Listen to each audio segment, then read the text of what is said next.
Every month, A Closer Look highlights some of the many services and programs the city provides to the citizens of our community. Unfortunately, until we are on the other side of the COVID-19 virus, we are unable to bring you new episodes of A Closer Look.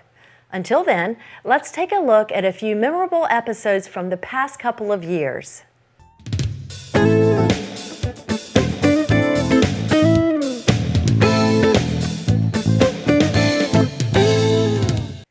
As we deal with the spread of COVID-19, Americans are being told to stay home.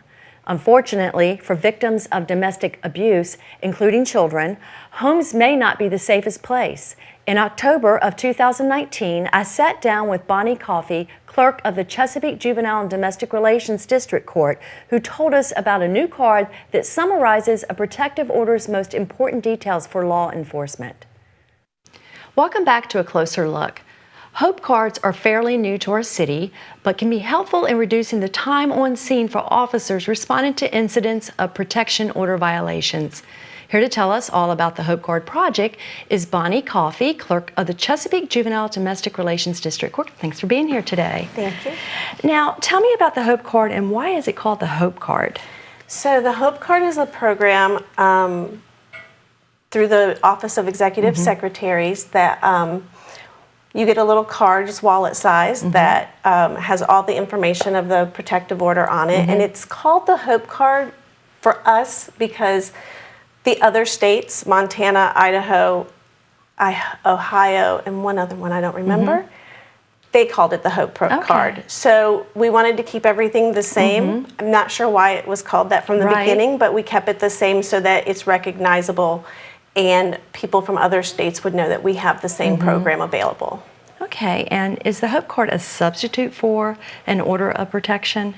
I wouldn't necessarily call it a substitute, but the protective order comes in a 3-page paper format. The Hope Card is plastic, wallet size, that can go in your wallet. It has all the information on it that the protective order has, so you don't have to carry this 3-page paper product with you. You can just have the little card that you can show to the officers. Or now, what information is on the card? So on the front of the Hope Card, you have all the respondents' information: social security number, hair color, eye color, name, address, that type of thing. And then on the back is the protected parties, as well as what the protective order states. So no hostile contact, no contact at all, can't have contact with children, and the issuing judge and when it expires. So it's basically, if you find yourself in a situation, if you have a protective order against someone and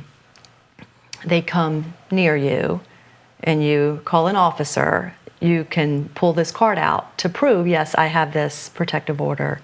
Because like you said, most people are not going to carry around 3 pages. Correct. So yes. So it's condensed for the important information. What are the benefits of the card? Obviously, convenience that we said. And that is the benefit. The benefit is that you can have it with you at all times. Each individual that's listed on as a protected party on the protective order can get one issued to them. So if it's a parent and 3 children, then you can get one for the parent and each child. So they have it with them at all times as well. And it's smaller. You can go in your wallet, your purse, or whatever, and you don't have this 3-page paper getting torn or the size of a credit card? Size of a credit card. Now, say, like you said, you did have one for the children. Would there be a need to give one to the schools or to file it with the schools, or how does that work? I think you can let the schools know. I think that you should let the schools know if there's not supposed to be any contact. And you could give them the Hope Card. I would probably give them a copy of the 3-page and not the card itself. Okay. Now, who qualifies for the Hope Card? So anyone who has a protective order from the Juvenile and Domestic Relations Court, and it has to be a final protective order for 12 months or longer. So if you have a 6-month one, can't get the Hope Card. And it has to involve family abuse, stalking, sexual assault, that type of thing. So if it's 2 kids at school, one takes out a protective order against Right. the other one because of a fighting issue or something, that doesn't qualify. Like a neighbor or something. Doesn't It's qualify. okay, so it's Right. serious. Correct. And if you appeal, if the protective order gets appealed to circuit court and circuit court issues a new protective order, that one doesn't qualify. It's only the protective order issued by the JDR court. Okay. So is there a cost associated with the card, and how is the card funded?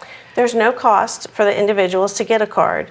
The card is funded, it's a government grant that was given to the Office of Executive Secretary from the Violence Against Women. Okay. So as far as applying for the card, how does somebody do that? The best way to apply is to come to the court and speak to victim witness. They have the applications and can help you and discuss with you any questions you may have. They can answer.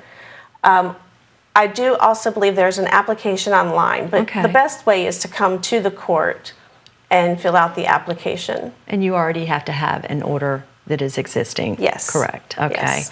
Now, are police officers familiar with the card? Because I know this is fairly new to the city of Chesapeake. It is new to the city of Chesapeake. We started it end of June, beginning of July, but prior to starting it, I met with the police officers, in the lieutenant and Veason department, and showed them the card, let them know what we were going to be doing. And so we've already partnered with the Chesapeake Police Department as well as the Chesapeake Sheriff's Office and Victim Witness, so that everybody knows, the police officers and the deputies know what the card looks like. So they won't be surprised if somebody pulls this card out. They'll be familiar with it and Correct. take it serious. Yes. Okay. Each precinct, we gave them posters for each precinct and pamphlets so that the Okay. officers are aware of it. And so we're just trying now to get the word out. So, Yes.